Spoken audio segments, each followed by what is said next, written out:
So we'll get into something a little bit different next. Bone marrow qigong. I really love bone marrow qigong.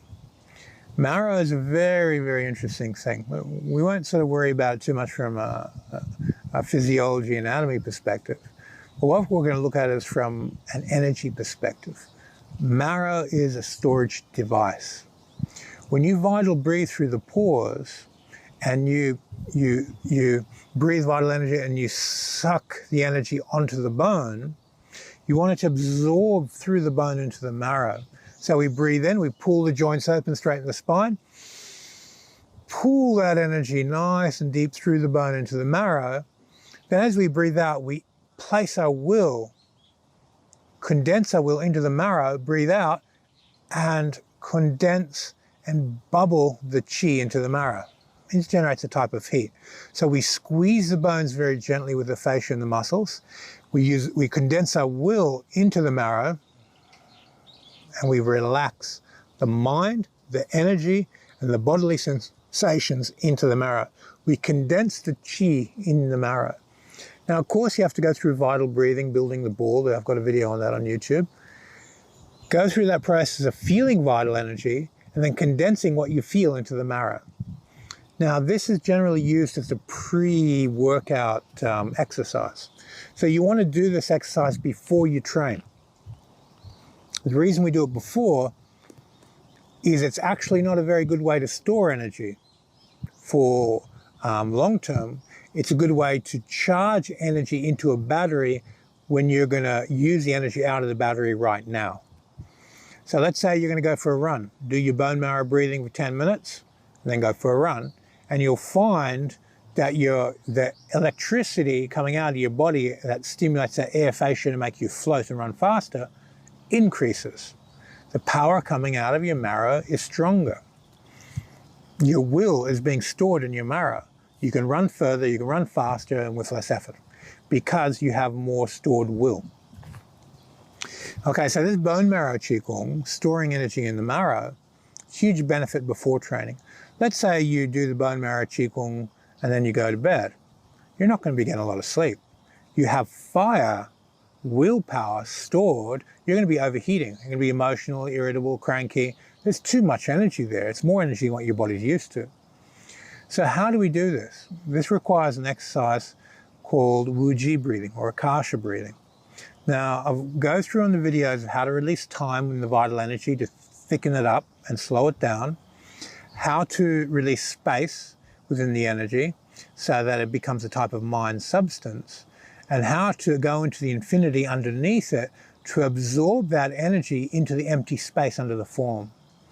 Now, you look at the beginning of a Tai Chi form or Qigong systems, they'll talk about the Dantian, the lower center, and Wuji standing. Wuji being emptiness, release of time, space, and consciousness. And when you go to the center of gravity of something, you charge it up with vital energy, then you release time, space, and consciousness. It goes into the empty space under the energy in its center of gravity, and it's seeking to come back. It goes in, it stores in the empty space, and it's sort of like a slingshot where it wants to return to form, because that's where it came from.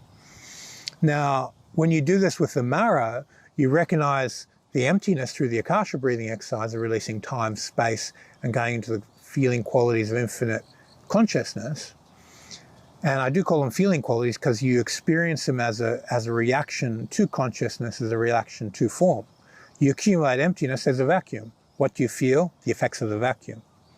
So as you go through the Akasha breathing Qigong exercises and learn how to go into this Akashic trance, you open the door to the empty space under form, and that's where you store energy safely. You have people talking nonsense. Store it in this pearl, put it in your Dantian, put it in the globe of light. That's all going to overheat you and drive you insane. Gives you a supernatural ego. It is a false teaching. Don't do it. It's not good for you, it's not healthy, it's not good for your mind, it's not good for your body, it's not good for your emotional state of well-being. Any energy you charge into a mental, astral, or physical state needs to be used straight away once you used it. If you put it into a Akashic state, it's not subject to time. You can release it back out into your mind, into your feeling, into your body for later use. And this is a metaphysical law. Okay, so bone marrow breathing. Learn how to store vital energy in the marrow for immediate use. If you've done the Akasha breathing exercises, then go into the akashic substance underneath the marrow, and then relax and absorb that excess energy out of the marrow into the akasha. If you're unable to do that, have a shower, release it into the water. Make a prayer to the Spirit of Water. May the Spirit of Water purify my mind as you have a shower. May the Spirit of Water purify my feelings. And may the Spirit of Water purify this body. And that happens every time you have a shower anyway. How do you feel after a shower? Physically clean, emotionally clean, and mentally refreshed. When you connect to the consciousness of what is water globally as a planet, it does something different.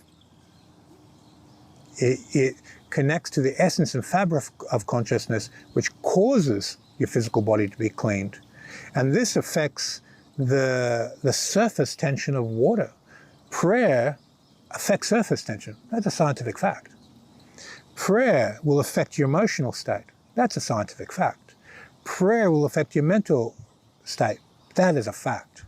So when you go to the Spirit of Water and you generate prayer, all these mental cohesive qualities, these emotional cohesions, these physical tension, surface tension and water, change how it interacts with your body. So if you need to release energy, very powerful method. All right, so I hope that helps with bone marrow breathing and storing energy safely and the Spirit of Water. Thanks for your time. See you on the next video.